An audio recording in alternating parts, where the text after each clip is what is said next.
Bom, essa é a questão 30B do simulado da Unesp da segunda fase.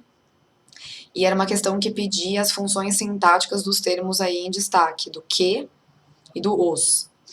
Ela era uma questão também que já falava que esses dois termos tinham o mesmo referente. Isso vai servir para a gente também para fazer análise sintática desse período, desse trecho que a gente destacou. Então vamos se concentrar aqui primeiro no que.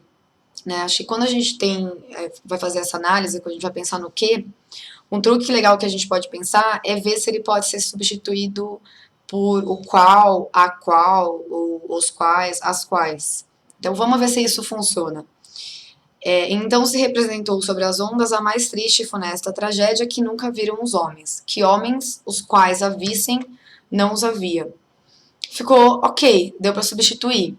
Isso significa que esse que, ele é pronome relativo. Quando ele puder ser substituído por o qual, a qual, etc., significa que ele é pronome relativo. E ele vai fazer referência ao termo que está imediatamente antes dele. Né? Então, no caso, homens. E por isso, seja qual for a função sintática de homens nessa oração, vai ser a mesma função sintática do que. Então a gente tem que olhar qual é a função sintática que homem está tendo nessa oração. Porque daí, por consequência, a gente consegue olhar para o quê, tá? Então vamos olhar aí o que o homens é nessa oração. Né? Homens, vamos ver qual a relação que ele tem com o verbo, né? Vissem, que é o verbo ver, né? A gente pode perceber aí que homens a vissem, né? Esse a faz referência aí à funesta tragédia, né? Então não havia homens que vissem a mais funesta, triste e funesta tragédia. Tá? Esse a aí está recuperando a mais triste e funesta tragédia. Então, o homens é o sujeito do verbo ver, do verbo vissem aí, né? Está fazendo como sujeito. Então, a função sintática do que também é de sujeito, ok? E aí a gente vai para a função sintática do os aqui. Então, a gente tem aqui o verbo haver, né? E a gente pode ver que ele está com o sentido de existir.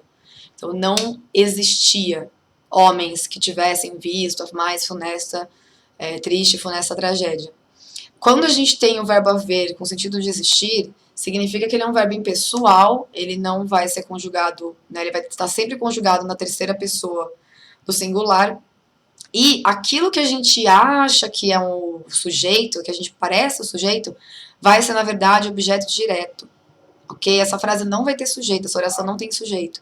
Então, esse os aqui, que também está recuperando homens, né? Importante lembrar que ele tanto o que quanto o os faz referência ao homens, ele tem função de objeto direto. Né? Então, não havia homens que vissem a mais triste e funesta tragédia.